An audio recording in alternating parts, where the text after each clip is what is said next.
Alright, hi.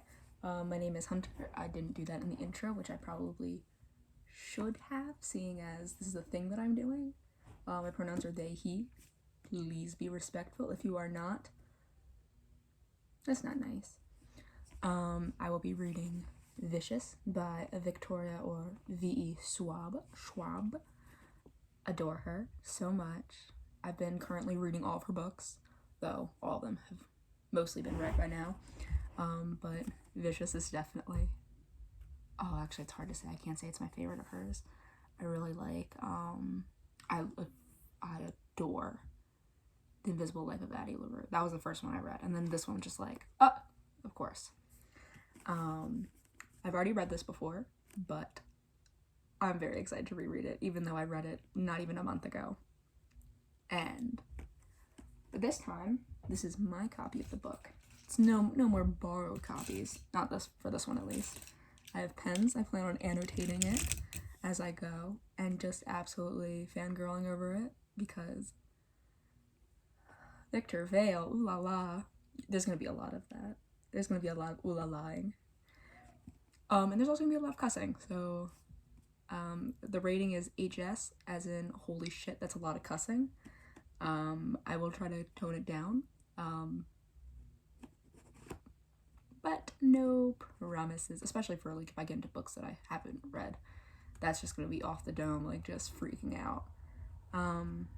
But for this one I can try to measure it a little bit, especially because I'm pretty sure there's like bits of cussing in there, so I don't want to steal from Miss Victoria.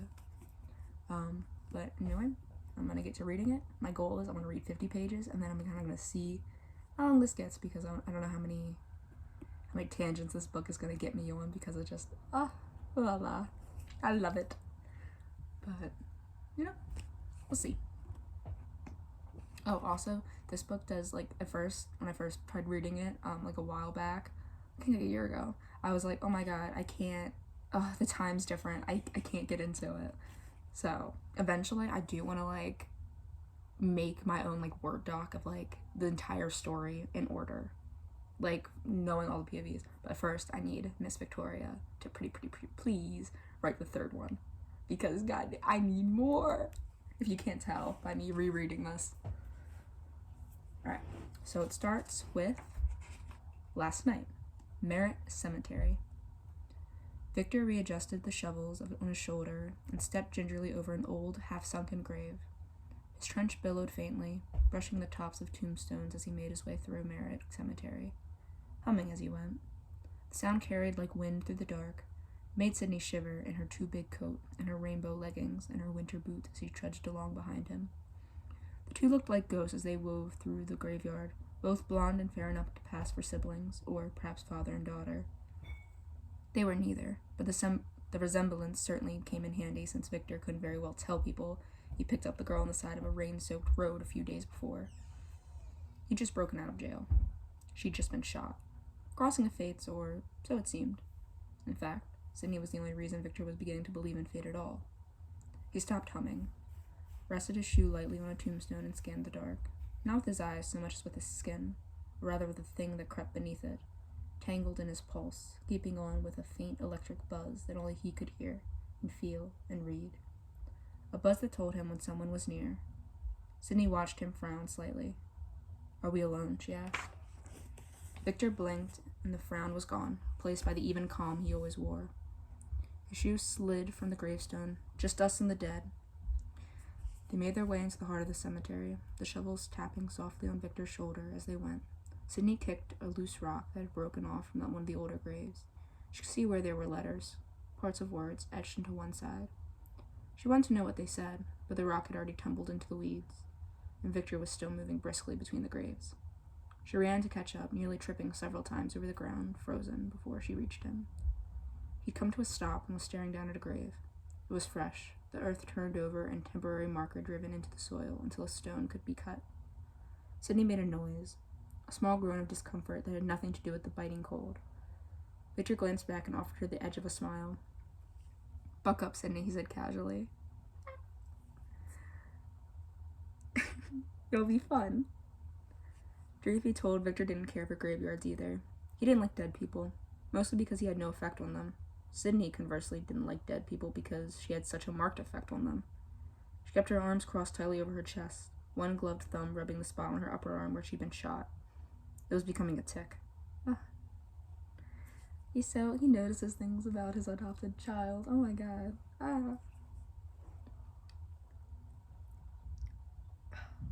Victor turned and sunk one of the spades into the earth. He then tossed the other one to Sydney, who unfolded her arms just in time to catch it. The shovel was almost as tall as she was.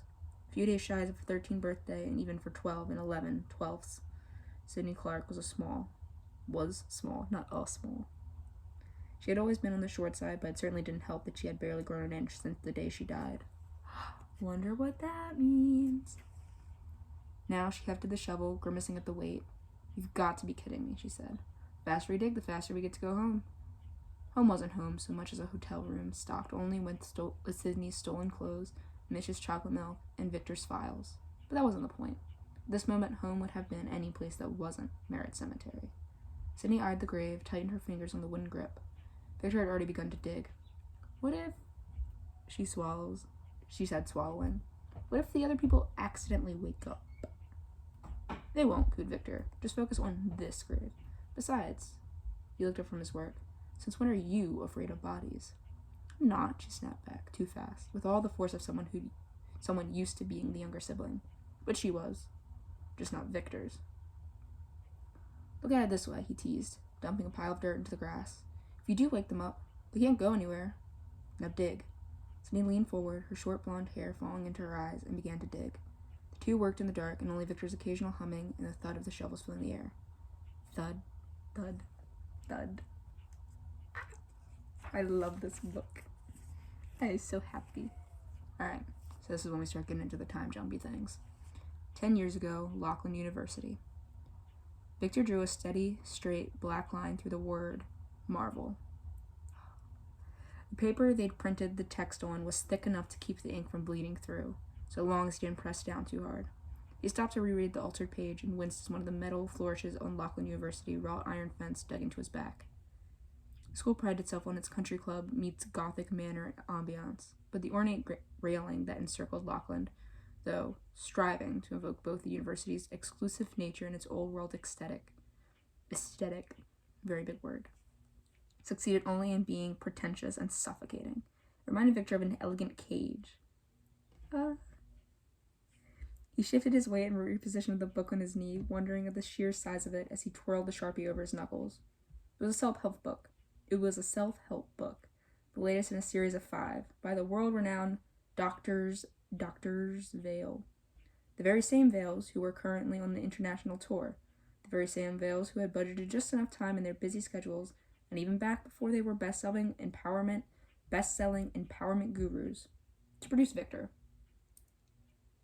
He's so funny. I love him. Go away. This cabinet is broken. It doesn't close. Ooh.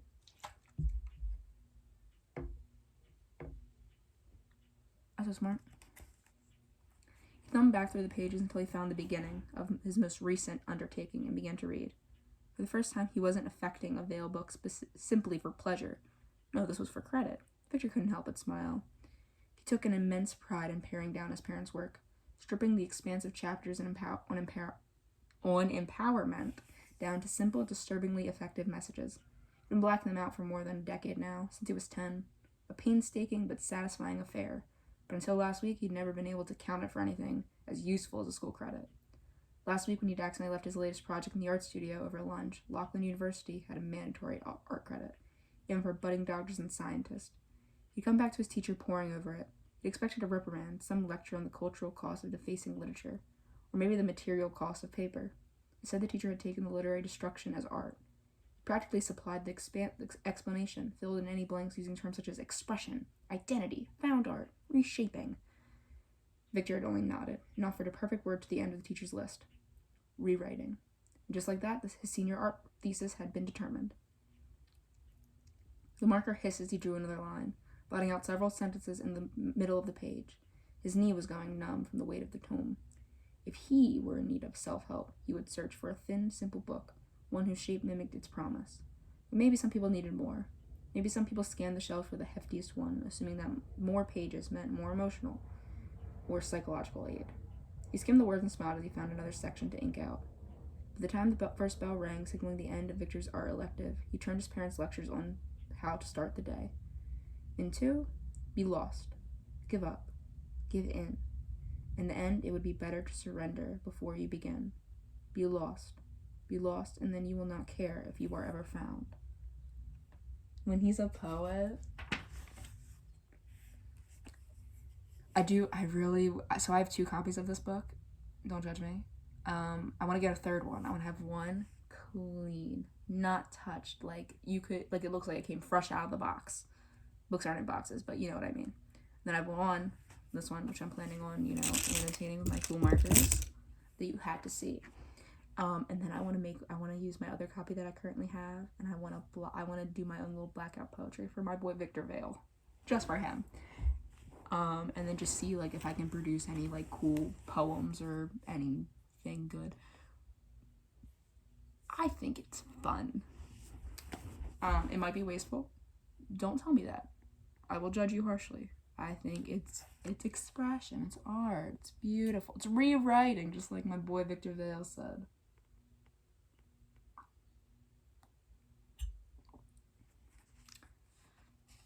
He had to strike through entire paragraphs to make the sentence perfect.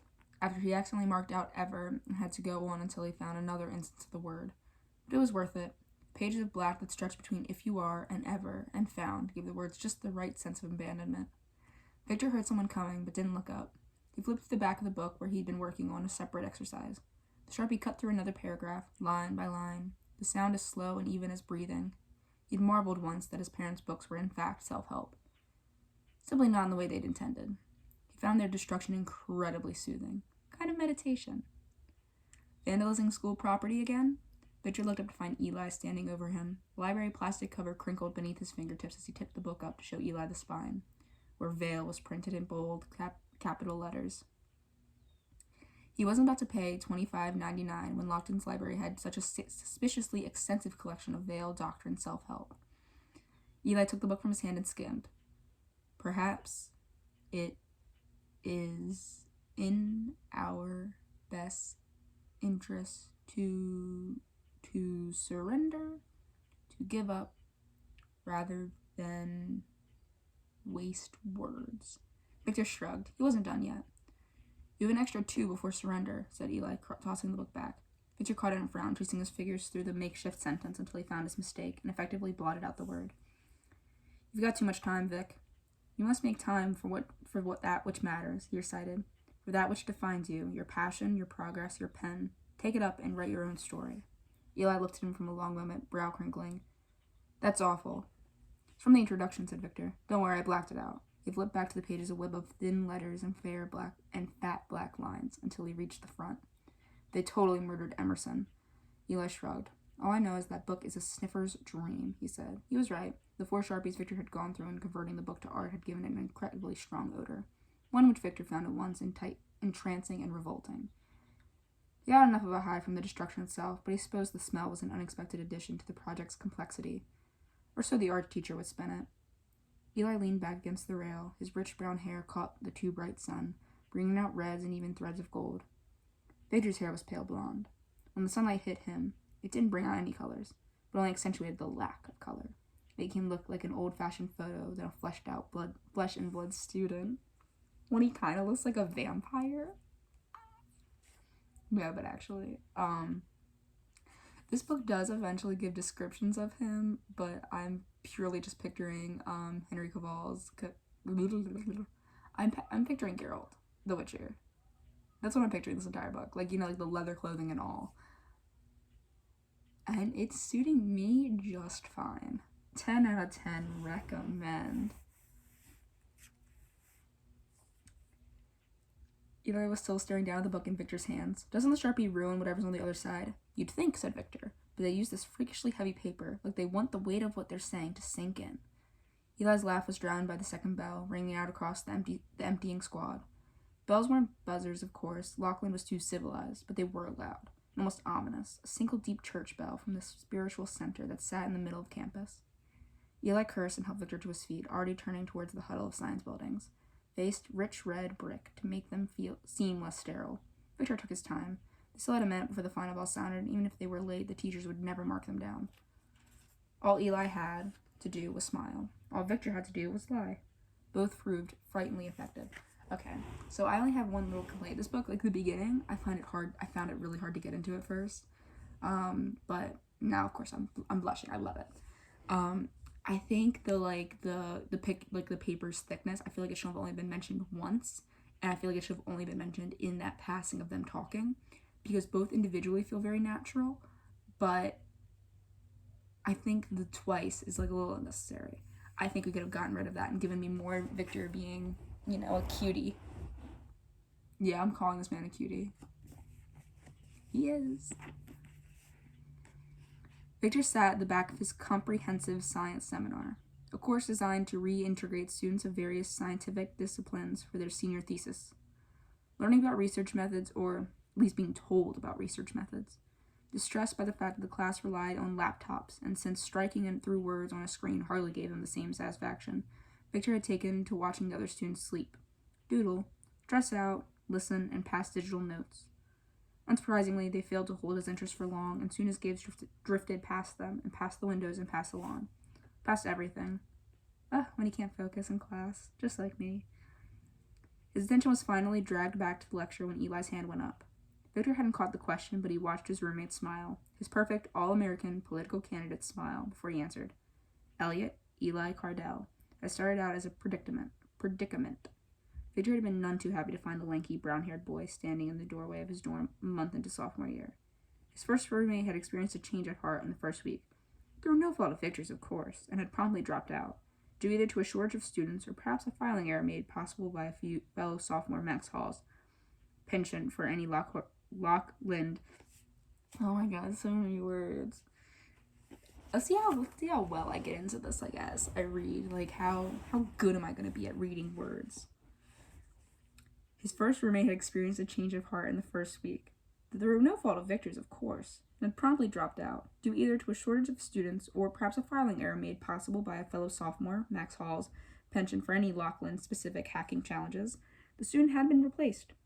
Victor's painfully small doable, yes, words, was converted into a much more adequate single room until the start of October, when Elliot Cardell, who Victor had immediately decided smiled too much, appeared with a suitcase in the hall outside. Victor had initially wondered what it would take to recover his bedroom for a second time in a semester, but before he put any plans into motion, an odd thing happened. Eli began to grow on him. He was precarious. I don't know what that word is or how you pronounce it. I'm assuming it means he's so cute. But that's probably a scientific term. It's too cute. And frighteningly charming. The kind of guy who got away with everything. Thanks to good genes and quick wits. He was born for the sports team and the clubs, but he surprised everyone, especially Victor, by showing no inclination whatsoever to join either. The small defiance of social norm earned him several notches in Victor's estimation, made him instantly more interesting. But what fascinated Victor most was the fact that something about Eli was decidedly wrong. He was like most of those pictures full of small errors, the kind you could pick out by searching the image from every angle, and even then, few always slipped by. On the surface, Eli seemed perfectly normal, but now and then Victor would catch a crack, a sideways glance, a moment when his roommate's face and his words, his look and his meaning would not line up. Those fleeting slices fascinated Victor. It was like watching two people, one hiding in the other's skin, and their skin was always too dry, on the verge of cracking, and showing the color of the thing beneath. Very astute, Mr. Cardell. Victor missed the question and the answer. He looked up at Professor Lin, turned his attention to the rest of his seniors, and clapped his hands once with finality. All right, it's time to declare your thesis. The class, composed mostly of pre-med students, a handful of aspiring physicists, and even an engineer, not Angie though. She'd been assigned a different section, gave a collective groan on principle. Now, said the professor, cutting off the protest, you knew what you were getting into when you signed up. I like the subtle interest of Angie, and also, Victor, you gay. You is so gay. You so interested in this boy. So this boy.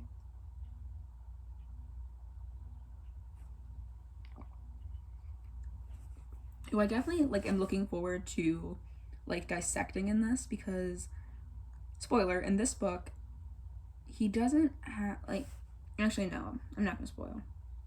I want to keep some thoughts to myself. We didn't, observe Max. It's a mandatory course. The remark earned him a ripple of encouragement from the class. My sincerest apologies then, but now that you're here and seeing as there's no time like the present. Next week will be better, called out Toby Powell, a broad-shouldered surfer, pre-med and the son of some governor. Max had only earned a murmur, but this time the other students laughed at a level proportionate to Toby's popularity. There we go, I'm learning how to read. Baby's first word. Enough, said Professor Lynn. The class quieted. Now Lachlan encourages a certain level of industriousness where theses are concerned, and offers a proportionate amount of freedom. But a word of warning from me. I've taught this thesis seminar for 7 years. You will do yourselves no favors by making a safe selection and flying under the radar. However, an ambitious thesis will win no points on the grounds of ambitiousness alone. Your grade is contingent upon execution. Find a topic close enough to your area of interest to be productive, without selecting one you already consider yourselves expert on. He offered Toby a withering smile. Start us off, Mr. Powell. Toby ran his fingers through his hair. That's not movement. It's probably just my fan. Start us off, Mr. Powell. Toby ran his fingers through his hair, stalling. The professor's disclaimer had clearly shaken his confidence in whatever topic he'd been about to declare. He made a few non-committal sounds while scrolling through his notes. T helpers, 17 cells, and immunology. He was careful not to let his voice wander up at the end into a question. Professor Lane let him hang for a moment, and everyone waited to see if he would give Toby the look. The slight lift of his chin and the tilt of his head that he had become famous for. A look that said, perhaps you'd like to try again. But finally he honored him with a small nod. His gaze pivoted. Mr. Hall. Max opened his mouth when Lynn cut in with a, no tech science, yes. Tech, no. So choose wisely. Max's mouth snapped shut a moment as he considered. Electrical efficiency and sustainable energy, he said after a pause. Professor Lynn continued around the room. Inheritance patterns, equilibriums, and radiations were all approved. The effects of alcohol, cigarettes, illegal substances, the chemical properties of methamphetamines, and the body's response to sex all earned the look. One by one, the topics were accepted or retooled. Next, ordered Professor Lynn, his sense of humor ebbing. Chemical pyrotechnics. A long pause. The topic had come from Janine Ellis, whose eyebrows hadn't fully recovered from her last round of research. Professor Lynn gave a sigh, accompanied by the look. But Janine only smiled, and there wasn't much Lynn could say. Alice was one of the youngest students in the room, and had, in her freshman year, discovered a new and vibrant shade of blue that firework companies across the world now used. If she was willing to risk her eyebrows, that was her own business. And you, Mr. Vale? What was your idea, Vale? Victor looked at his professor, narrowing down his options. He'd never been strong in physics, and while chemistry was fun, his real passion laid in biology, anatomy, and neuroscience. He'd like a topic with the potential of experimentation, but he'd also like to keep his eyebrows. While he wanted to hold his rank in the department, offers from med school, graduate programs, and research labs had been coming in the mail for weeks, and under the table for months. He and I had been decorating their entry hall with letters. Not the offers, no, but the letters that preceded them all. Praise and charm, batting lashes, and handwritten postscripts. Neither one of them needed to move worlds with their papers. Victor glanced over at Eli, wondering what he would choose. Professor Lynn cleared his throat. Adrenal inducers, said Victor on a lark. Mr. Vale, I've already turned down a proposal involving intercourse. No, Victor said, shaking his head. Adrenaline and its physical and emotional inducers and consequences. Biochemical thresholds. Fight or flight, that kind of thing. He watched Professor Lynn's face, waiting for a sign, and Lynn eventually nodded. Don't make me regret it, he said. Then he turned to Eli, the last person to answer. Mr. Cardell. Eli smiled calmly. EOs. That's what the class does. The whole class, which had evolved more and more into muffled conversation as students declared their topics, now stopped. The background chatter and the sound of typing and the fidgeting in chairs went still as Professor Lynn considered Eli with a new look, one that hung between surprise and confusion, tempered only by the understanding that Elliot Cardell was consistently top of the class, top of the entire pre-medical department, even while alternating with Victor for first and second spot. Anyway. He's so competitive. No, because this man, this is a little thing. This man literally everything that happens to him is because he is like, I'm not gonna be last. I need to be first. I'm not gonna be left behind. I will be remembered. I will do this. Babes, what are you doing? It's okay. He's cute. That's a lot of my defense for him. He's cute. It's okay. 15 pairs of eyes flickered between Eli and Professor Lin as the moment of silence lasted and became uncomfortable. Eli wasn't the kind of student to propose something as a joke or a test, but he couldn't possibly be serious. I'm afraid you'll have to expand, said Lin slowly. Eli smiled and faltered. An argument for the theoretical feasibility of the existence of extraordinary people, deriving from laws of biology, chemistry, and psychology. Professor Lin's head tilted and his chin tipped. When he opened his mouth, all he said was, "Be careful, Mr. Cardell. As I warned, no points will be given for ambition alone. I'll trust you not to make a mockery of my class." "Is that a yes, then?" asked Eli. The first bell rang. One person's chair scraped back an inch, but no one stood up. "Fine," said Professor Lin. Eli's smile widened. "Fine?" thought Victor. And reading the looks of every student in the room, he couldn't see everyone, from curiosity to surprise to envy, echoed in their faces. It was a joke. It had to be. Professor Lin only straightened and resumed his usual composure. "Go forth, students," he said. "Create change." The room erupted into movement. Chairs were dragged, tables knocked askew, bags hoisted, and the class emptied in a wave into the hall, taking Victor with it.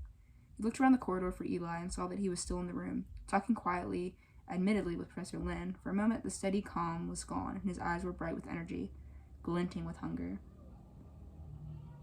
Okay. The friend who is going to Ohio, is crushing on him a little bit. Okay, sure. In that, I kind of see it. The glinting with hunger thing, he's passionate. I get it.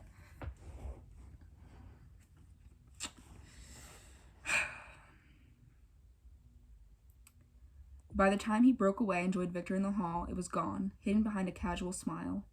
What the hell was that? Victor demanded. I know the thesis doesn't matter much at this point, but still, was that some kind of joke? That's how I imagine his neck on. Some kind of joke? Eli shrugged, and before the matter could be pressed, his phone broke out into an electro rock in his pocket. Victor sagged against the wall as Eli dug it out. "Hey, Angie, yeah, we're on our way." He hung up without even waiting for a response. "We've been summoned." Eli slung his arm around Victor's shoulders. "My fair damsel is hungry, and I dare not keep her waiting." Okay. Maybe he's a little cute. I'll give him that. Sydney's arms were beginning to ache from lifting the shovel. For the first time in a year, she wasn't cold. Her cheeks burned, and she was sweating through her coat, and she felt alive. As far as she was concerned, that was the only good thing about digging up a corpse. "Couldn't we do something else?" she asked, leaning on the shovel. She knew Victor's answer, could feel his patience thinning, but she still had to ask, because asking was talking, and talking was the only thing distracting her from the fact that she was standing over a body, and digging her way towards it instead of away from it. "The message has to be sent," said Victor. He didn't stop digging. "Well, then maybe we could send a different message," she said under her breath. "It has to be done." Oh my god, I love now, because I know what's going on. You might not, but I do, and this is funny. "So try to think of something pleasant." She sighed and started digging again. A few scoops of dirt later, she stopped. She was almost afraid to ask. "What are you thinking of, Victor?" He flashed a small, dangerous smile. "I'm thinking about what a lovely night it is."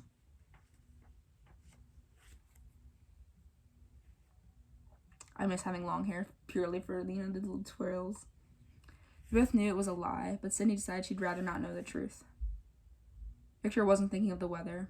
He hardly felt the cold through his coat.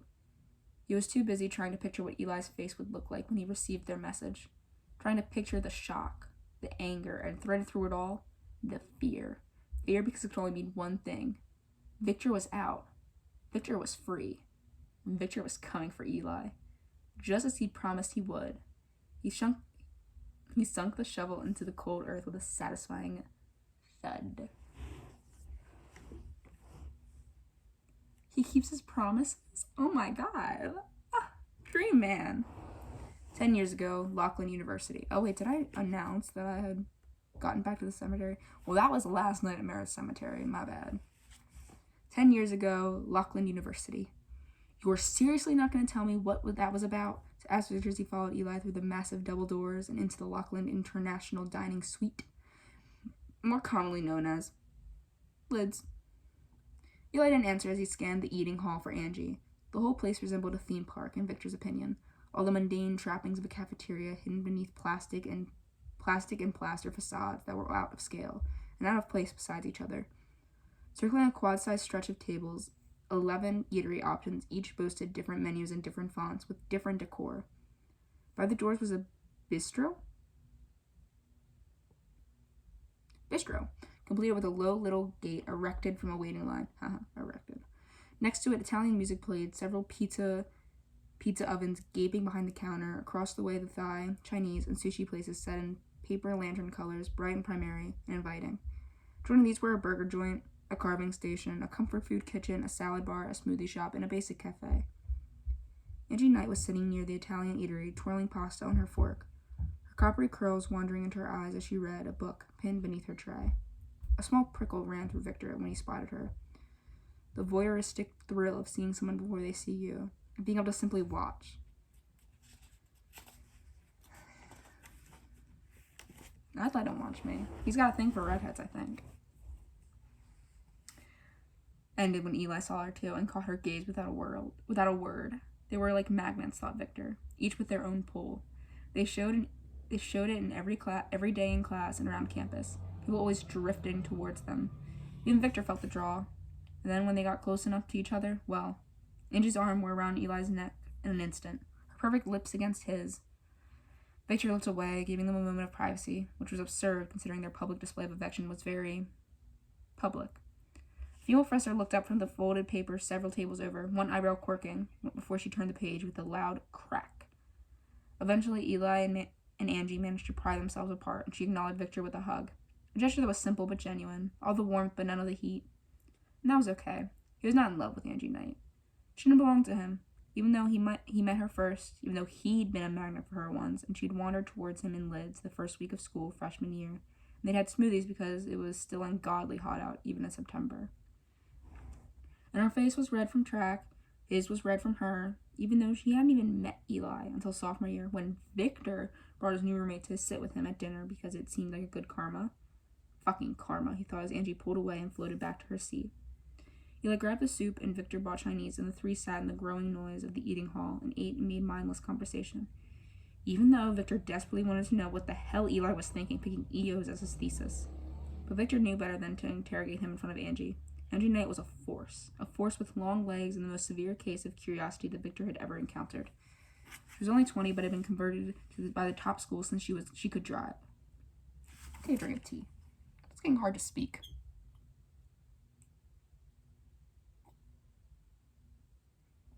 Alright, right now I'm on page 28. I'm at about a half-hour mark. I think I'm making pretty good time, even though I'm desperately getting very oh my god, I remember this part, or oh my god, this is gonna pay off into this.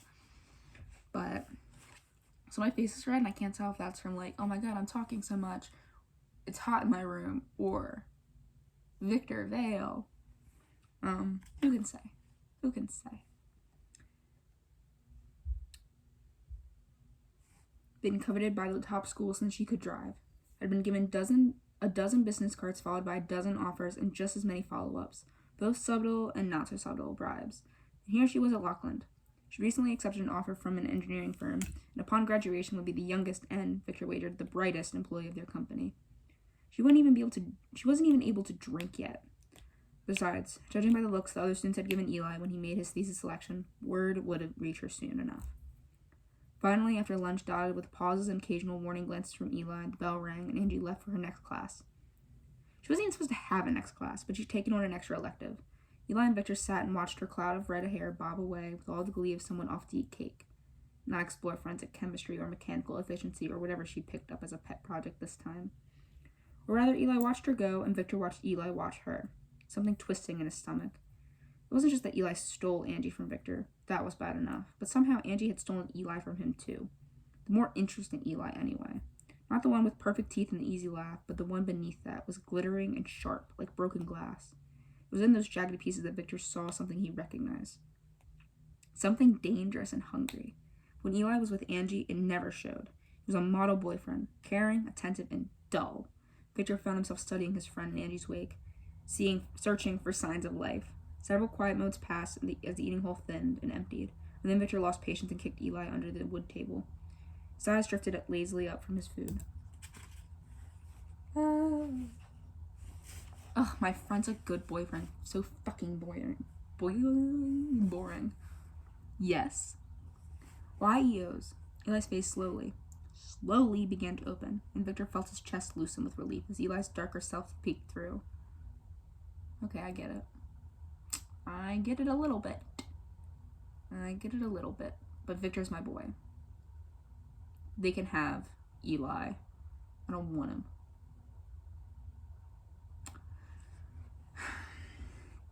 Do you believe in them? Asked Eli, drawing patterns in what was left of his soup. Victor hesitated, chewing on a piece of lemon chicken. EO. Extraordinary. He had heard of them, the way people hear about any phenomena. But from believer sites and the occasional late-night expose where experts analyze grainy footage of a man lifting a car or a woman engulfed in fire without burning. Hearing about EOs and believing in EOs were very different, and he couldn't tell by Eli's tone which camp he fell into. He couldn't tell which camp Eli wanted him to fall into either, which made answering infinitely harder. Well, prompted Eli, do you believe? I don't know, Victor said truthfully. If it's a matter of believing, everything starts with belief. Oh my god. Never mind. I hate him again. This religious little you can believe in things. Hey. Freedom of religion. That's what the fucking amendment says, or whatever. Fuck this boy. I hate him. Oh my god, I hate him. Everything starts with belief, countered Eli. With faith. Bitch, if you don't shut the fuck up. Okay, if Victor's whole thing is, oh my god, I don't want to be left behind. I don't want to be seen as stupider. Eli says, oh my god, religion, That's all he fucking, oh my god. He has issues. They both need therapy. It's annoying. I fucking take back everything I said. Everything. Fuck this man. I hate him. Don't fuck him. This man probably... Would he be able to have STDs? We'll come to that later. Wonder what that is, you will. We'll get to that.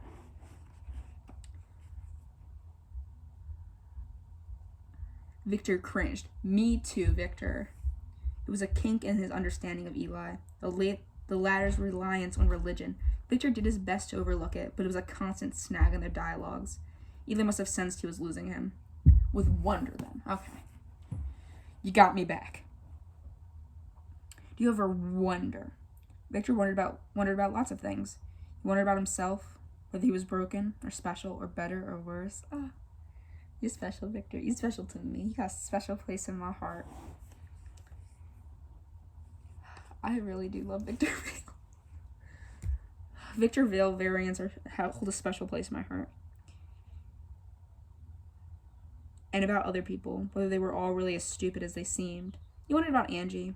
What would happen if he told her about how he felt? What it would be like if she chose him. He wondered about life, and people, and science, and magic, and God, and whether he believed in any of them. Okay. Spoiler. Angie, not that important. I'm fine with her not being that important. Honestly, when she's brought up, I'm just like, oh, you have a purpose. Get to it. Come on. You're clunking up the story. Not clunking up. She's actually, used very well. But I want other things. I don't give a fuck about this redheaded bitch. I'm the only redhead in his life.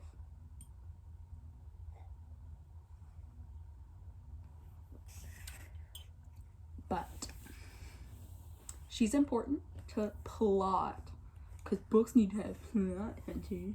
They have to have plot. Things need to happen.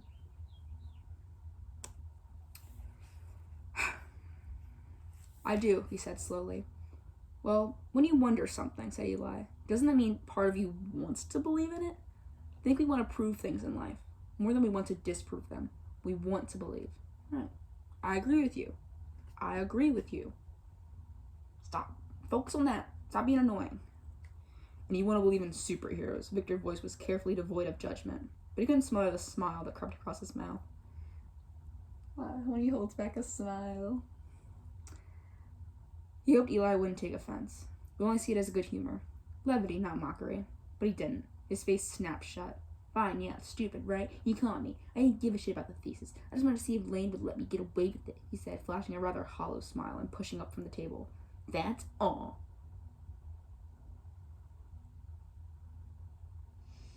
I hate this man. 0 to 50 of just little bitch baby. Wait, said Victor. It's not all, that's all. Eli turned and dumped his tray and walked out before Victor could say more. I hate this man. I want him. It's okay. It's okay. Victor always kept a Sharpie in his back pocket. As he wandered the aisles of the library, searching for books to kickstart his own thesis, his fingers itched to take it out.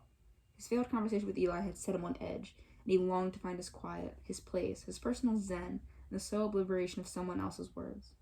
He managed to make his way to the medical section without incident, adding a book on the human nervous system to ones he'd already picked up on psychology.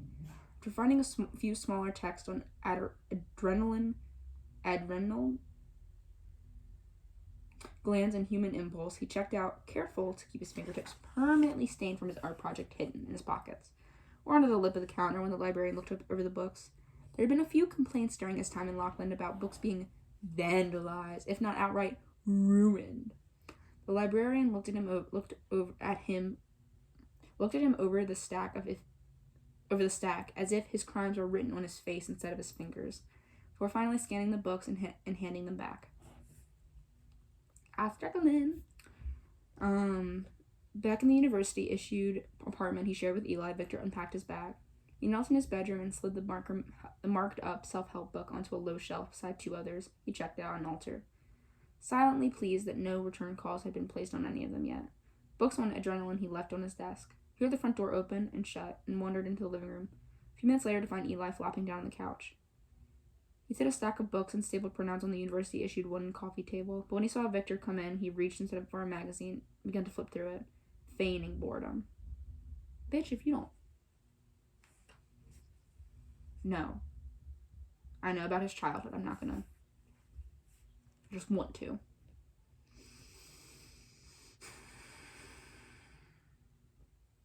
The books on the table were on everything from brain function under stress to humans' will, anatomy, psychosomatic responses, but the printouts were different. Victor picked up one of them and sank into a chair to read it.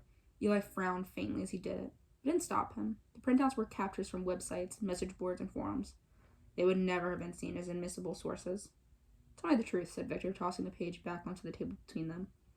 About what? Asked fucking Eli absently. Victor stared, blue eyes unblinking, until Eli finally set the magazine aside, sat up and pivoted, setting his feet firmly on the ground so he could mirror Victor's position. Because I think they might be real, he said. Might, he emphasized. But I'm willing to consider the possibility. Victor was surprised at the sincerity of his friend's voice. Go on, he said, offering his best trust me face. I bet he has a good trust me face. You don't even have to try. Just look at me. Look at me and I trust you. I trust you. Twiddle my feet. Try to look at it like this. In comic books, there are two ways a hero is made. Nature and nurture. You have Superman, who was born the way he was, and Spider-Man, who was made that way. You and me? You with me. Not you and me. That's later. I am. If you do even a basic web search for EOs, here he gestured at the printouts, you find the same divide. Some people claim that EOs are born extraordinary and others suggesting everything from radioactive goo and poisonous insects to random chance. Let's say you manage to find an EO. So you've got proof that they do exist. The question becomes, now how? Were they born or are they made? Victor watched the way Eli's eyes took on a sheen when he spoke of EOs and the change in his tone. lower, more urgent, matched with the nervously shifting muscles in his face as he tried to hide his excitement. The zeal peeked through the corners of his mouth, the fascination around his eyes, and the energy in his jaw. Victor watched his friend, mesmerized by the transformation. He himself could mimic most emotions and pass them off as his. Mimicking only went so far, and he knew he could never match this. Fever. He didn't even try. Said he kept calm. Listened. His eyes attentive and so that Eli wouldn't be discouraged, wouldn't retreat. The last Victor wanted him to do was retreat. It had taken nearly 2 years of friendship to crack through the charming candy shell and find the thing Victor had always known lurked within.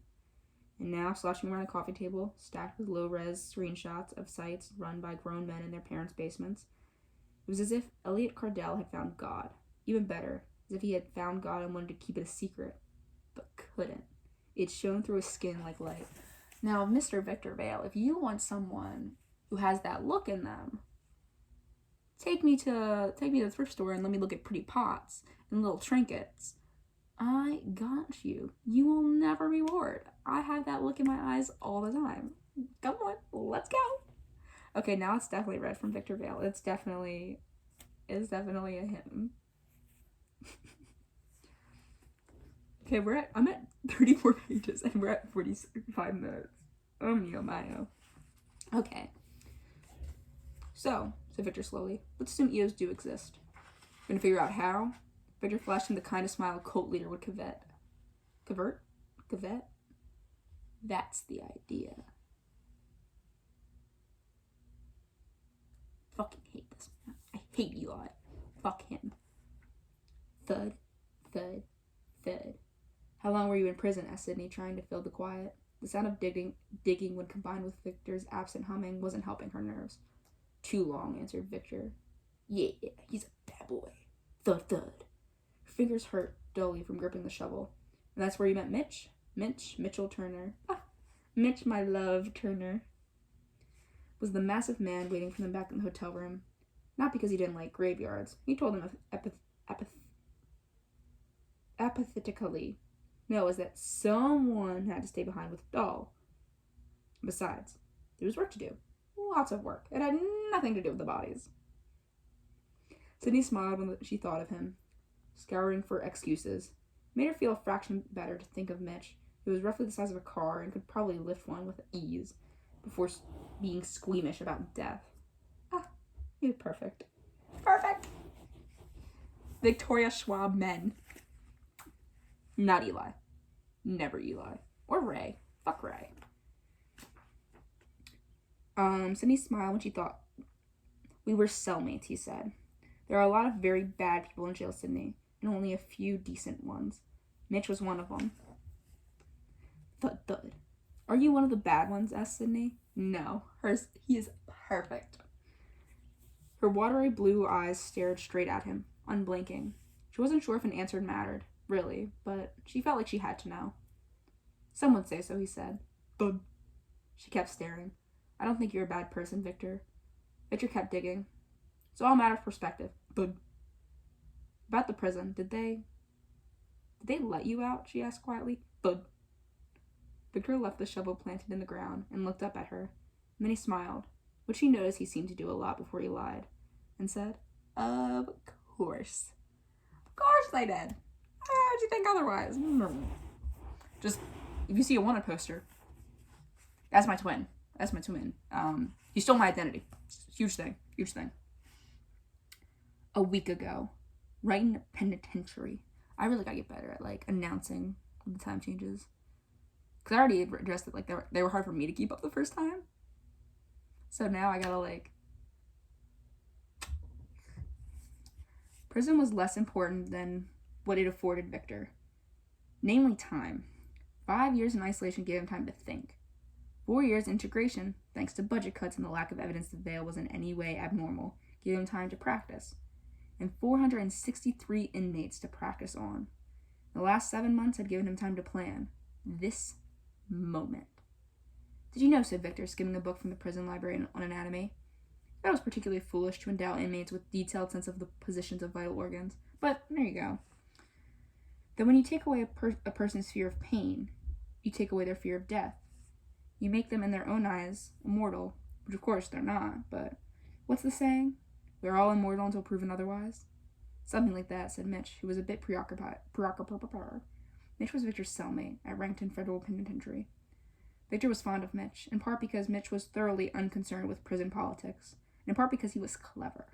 People didn't seem to catch on because of the man's size. Victor saw the talent, put it to good use. For instance, Mitch was presently trying to short out a security camera with a gum wrapper, a cigarette, and a small piece of wire Victor had secured for him 3 days before.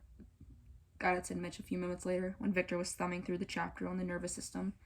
He set the book aside and flexed his fingers as the guard came down the aisle. Shall we? He asked as the air began to hum. Mitch took a long look around their cell and nodded. After you. Now, you see, Victor Vale could see something special in me. He could be like, Hunter, you're not like the others, Hunter. You're special. And I would believe him. As special if you say so.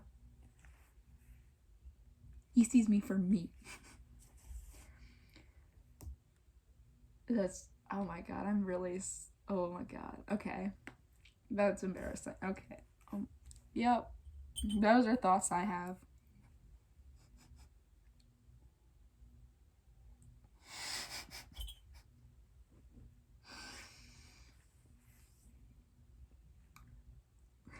Two days ago on the road, the rain hit the car in waves. There was so much of it that the wiper blades did nothing to clear it away. Only managed to move it around on the windows. But neither Mitch nor Victor complained. After all, the car was stolen, and obviously stolen well. They'd been driving in it without incident for almost a week. Ever since they swiped it from the rest stop a few miles from the prison, the car passed a sign that pronounced Merritt, 23 miles. Mitch drove, and Victor stared out past the downpour at the world as it flew by. It felt so fast. Everything felt fast after being in a cell for 10 years. Everything felt free. The first few days they had driven aimlessly, the need to move outweighing the need for a destination. Victor hadn't known when they were driving. He hadn't decided yet where to start the search. 10 years was long enough to plan the details of a prison break down to the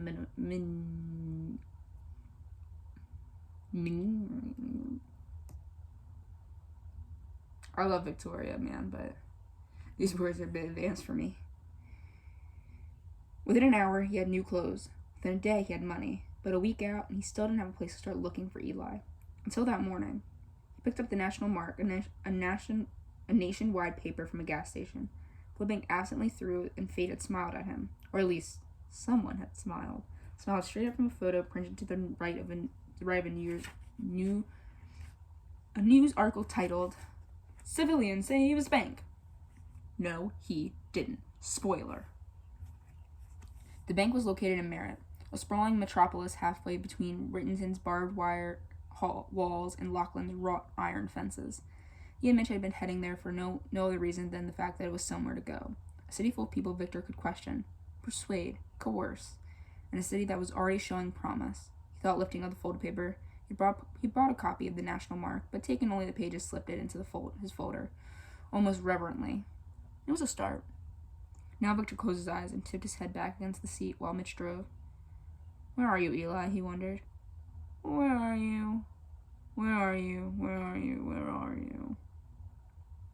The question echoed in his head. He wondered if every day for a decade, some days absently and others with such an intense need to know that it hurt. It actually hurt. And for Victor, that was something. His body settled back into the seat as oh my god, it's something for Victor. Oh my god.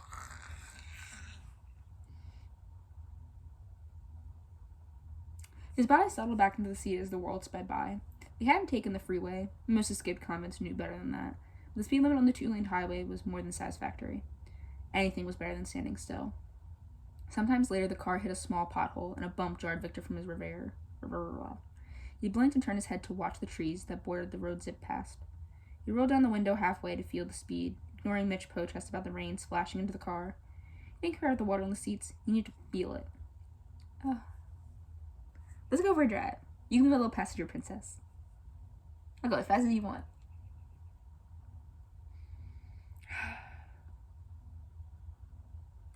It was dusk, and in the last dregs of the day, Victor caught sight of a shape moving down the side of the road.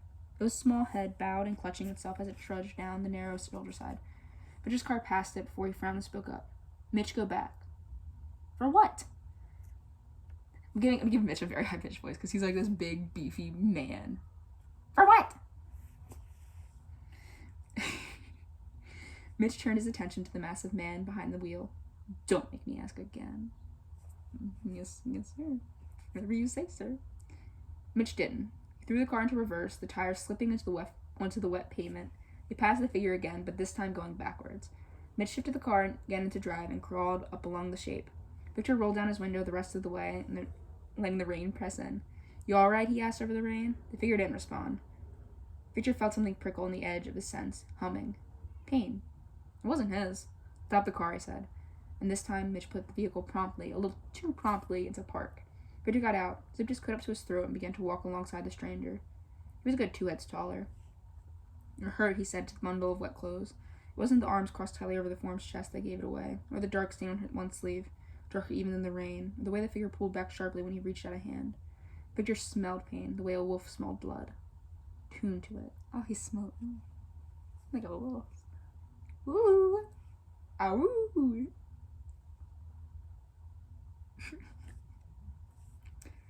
Stop, he said, and this time the person's steps dragged to a halt.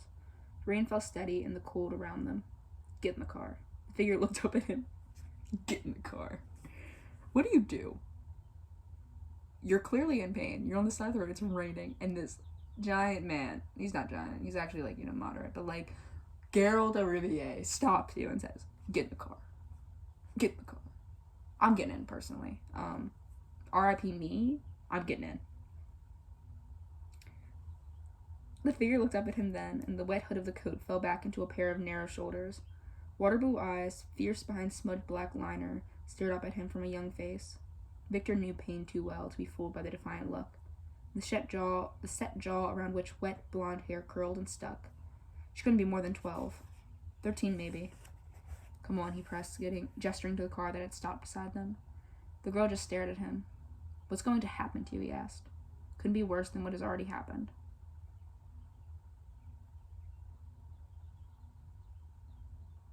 Alrighty. When she made no motion toward the car, he sighed and pointed at her arm. Let me look at that. He reached out, letting his fingers graze her jacket. The air around his hand crackled the way it always did, and the girl let out a barely audible breath of relief. She rubbed at her sleeve. Hey, stop that, he warned, knocking her hand away from the wound. I didn't fix it. Her eyes danced between his hand and her sleeve, and back again. I'm cold, she said. I'm Victor. But, he said, and she offered him a small, exhausted flicker of a smile. Now, what do you say we get out of this rain? I say, we going. We going! Page 42 and 57. Okay. We have 8 more pages, then I'm gonna stop this because I said 50 pages and I feel like an hour and odd minutes is good. I'm so happy. You're not a bad... Oh, this is last night at the Merritt Cemetery. You're not a bad person, repeated Sydney. That's not how she said it, but that's how I'm imagining her saying it. You're not a bad person, repeated Sydney, flinging dirt into the moonlit grass. But Eli is. Yes, Eli is. But he didn't go to prison. No. Do you think he'll get the message? She asked, pointing at the grave. I'm pretty sure, said Victor. And if he doesn't, your sister will. Sydney's stomach twisted at the thought of Serena. In her mind, her big sister was 2 different people, 2 images overlapping in the way that blurred both. It made her feel dizzy. Ill. There was a Serena from before the lake, the Serena who knelt on the floor in front of her the day she left for college. But they both knew she was abandoning Sydney to the toxic, empty house, and who used her thumb to wipe tears from Sydney's cheek, saying over and over, I'm not gone, I'm not gone. Then there was Serena from after the lake, the Serena whose eyes were cold and whose smile was hollow, and who made things happen with only words. The one who lured Sydney into a field with a body, cooing at her to show her a trick. And then looking sad when she did. The one who turned her back when her boyfriend raised his gun. I don't want to see Serena, said Sydney. I know, said Victor. But I want to see Eli. Why? She asked. You can't kill him. That may be. The fingers curled around the shovel. But half the fun is trying. When Eli picked up Victor from this is 10 years ago, at Lakeland University, if you couldn't tell. They're barking. I'm shocked they haven't come in here yet. My door's not closed because I don't like closing my door, but they haven't come in yet, which is shocking because usually they're like, what are you doing? And I'm like, I'm reading. But when Eli picked up Victor from the airport a few days before the start of spring semester, he was wearing the kind of smile that made Victor nervous. Eli had as many different smiles as ice cream shops had flavors, and this one said he had a secret. Victor didn't want to care, but he did. And since he couldn't seem to keep himself from caring, he was determined to at least keep himself from showing it. Eli had spent the whole break on campus doing research for his thesis. Angie had complained because he was supposed to go away with her. Angie, as Victor predicted, was not a fan of Eli's thesis. Neither the subject matter nor the percent of his time it was occupying. Eli claimed the holiday research stint was a token to placate Professor Lynn to prove he was taking the thesis serious. But Victor didn't like it because it meant that Eli had a head start. Victor didn't like it because he had, of course, petitioned to stay over break too, applied for the same exemptions and had been denied, taken all his control to hide the anger, the desire to pen over Eli's life and rewrite it into his own.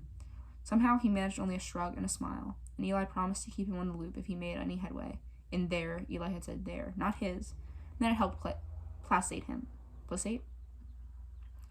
Him area of interest. Victor had heard nothing all during break. Then a few days before he was scheduled to fly back to campus, Eli called to say he found something, but refused to tell his friend what it was until the two were back on campus. Okay. I like their friendship, kind of. I love seeing Victor being like, because this is him as like a child. He's in his 20s, but like, I'm 17, almost 18, but like anything under 25, you are a kid. You are a child. And then in the future, it's him like in his 30s. Like he is fully formed up here. And also he's like on a mission. Like he was in jail for like a decade. So like he's like, you know, he's fucking done. But I love seeing this difference. Like, because here there's like that jealousy. Whereas before it's just like, nah, mission. We're going it. It's like, yeah, you are. I like it. I like seeing it's the same person, but like, you know, like it's different. It's very well written, and I appreciate that.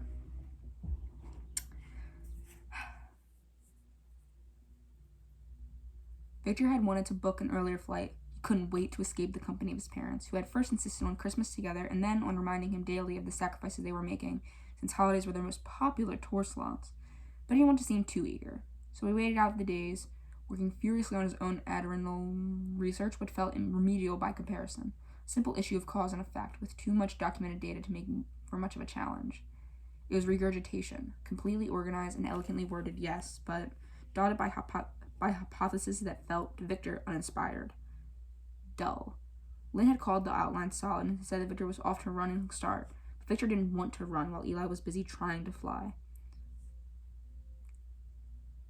Oh. No. My baby wants to fly. I help him fly. I would.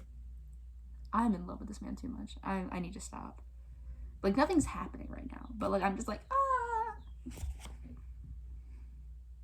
Victor didn't want, and so by the time he climbed into the passenger seat of Eli's car, his fingers were rapping on his knees from the excitement.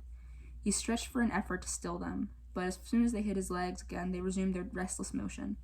He spent most of the flight storing up indifferences so that when he saw Eli, the first words out of his mouth would be, "Tell me." But now they were together, his composure was failing. "Well," he asked, trying unsuccessfully to sound bored. "What did you find?" "What did you find? What did you find? Tell me." That's not how he is. That's B.I.B. To anything he has to say. Tell me. Just tell me, please. I want to know. Eli tightened his grip on the steering wheel as he drove towards Lockland. Trauma. What about it? It was the only commonality I found in all the cases of EOs that are even close to well documented. Anyway, bodies react in strange ways under stress. Adrenaline and all that, as you know. I figured that trauma could cause the body to chemically alter. He began to speak faster. But the problem is, trauma is such a vague word, right? It's a whole blanket. I really needed to isolate a thread. Millions of people were traumatized daily, emotionally, physically, what have you. Even a fraction of them became extraordinary. It would be composed a measurable percentage of the human population. And if that was the case, EOS would be more than a thing in quotation marks, more than a hypothesis. They'd be an actuality. I knew there had to be something more specific.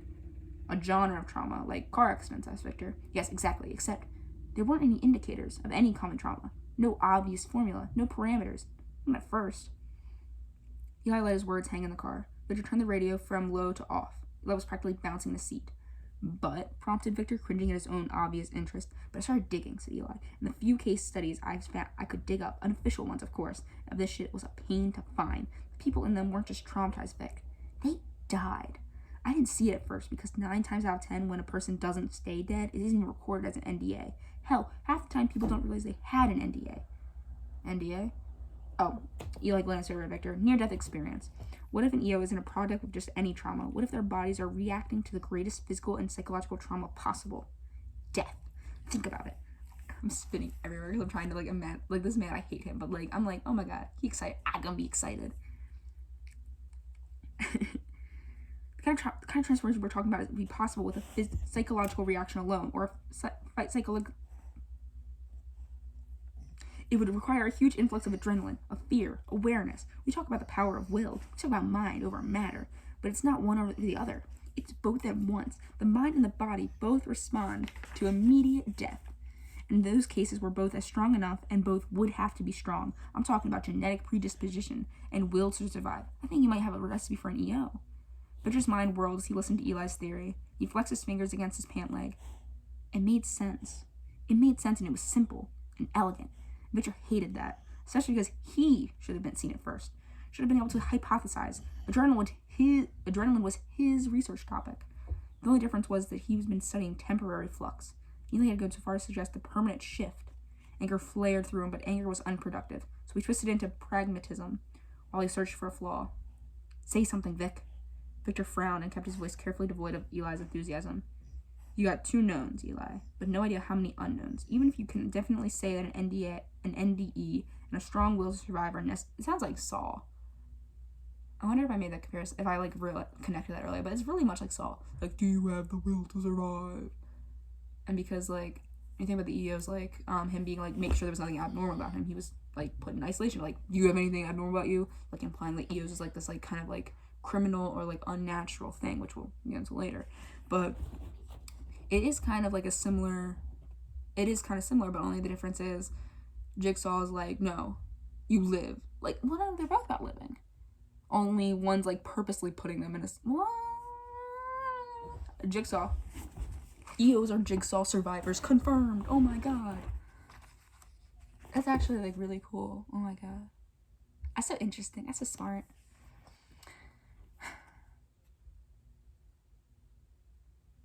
Strong will to survive are necessary components. Think of how many other factors there could be. Hell, the subject might need a dozen other items to be extraordinary checklist, and the 2 components you do have are too vague. The term genetic predisposition alone comprises hundreds of traits, and any of which could be crucial. Does the subject need natural elevated chemical levels or volatile glands? Does their present physical condition matter, or only their body innate reactions to change? As for the mental state, Eli, how can you possibly calculate the physiological factors? What constitutes a strong will? It's a philosophical can of worms. And then there's the entire element of chance. I'm not discounting any of those, said Eli, deflating a little as he guided the car into the parking lot. This is an additive theory, not a deductive one. Can't we celebrate the fact that I'm potentially making a key discovery? EOs require NDEs. I'd say that's pretty fucking cool. It's pretty fucking cool. Fuck Eli. But it's pretty fucking cool. It's pretty cool. I fucking hate Eli.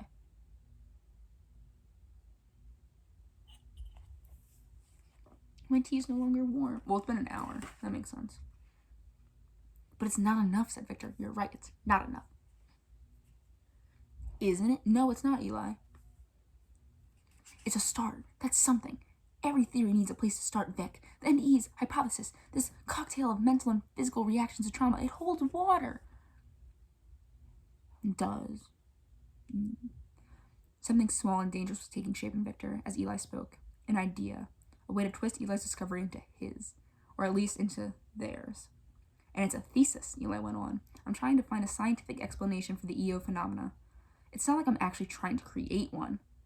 Victor's mouth twitched, and then twisted into a smile. Why not? Because it's suicide, said Eli in between mouthfuls of sandwich. They were sitting in Lids, which was still fairly empty before the start of the spring semester. Only the Italian eatery, the comfort food kitchen, and the cafe were open. Well, yes, necessarily, Victor said, sipping a coffee. But if it worked, I can't believe you're actually suggesting this. I can. Man's motivated. He wants to be the first of something, said Eli, but there was something in his voice, woven through the surprise.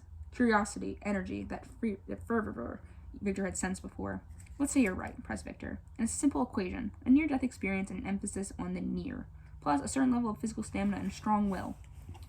But you're the one who said it's not simple, that there have to be more factors. I'm sure there are, said Victor, but he had Eli's attention. He liked having his attention. Gay. Who knows how many factors, but I'm willing to admit that how many daddy issues does Victor Vale have? Like, I know, like, he obviously issues with his parents. Fucking obvious. But, like, they don't really get into that as much. I really need fanfic writers to get on this.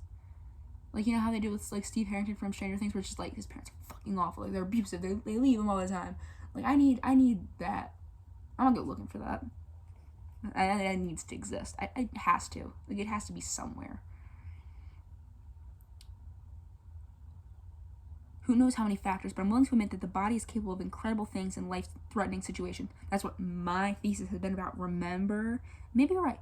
Maybe the body is even capable of a fundamental chemical shift. Journal has given people seemingly superhuman abilities in the times of dire need. Glimpses of power. Perhaps there's a way to make the change a lasting one. This is Matt. You don't believe that. Not entirely. It's your thesis after all, said Victor. His mouth quirked as he stared down into his coffee. Incidentally, you get an A on that. Eli's eyes narrowed. My thesis was meant to be theoretical. Oh, really, said Victor with a goading smile. What happened to believing? When he's a little bit manipulative.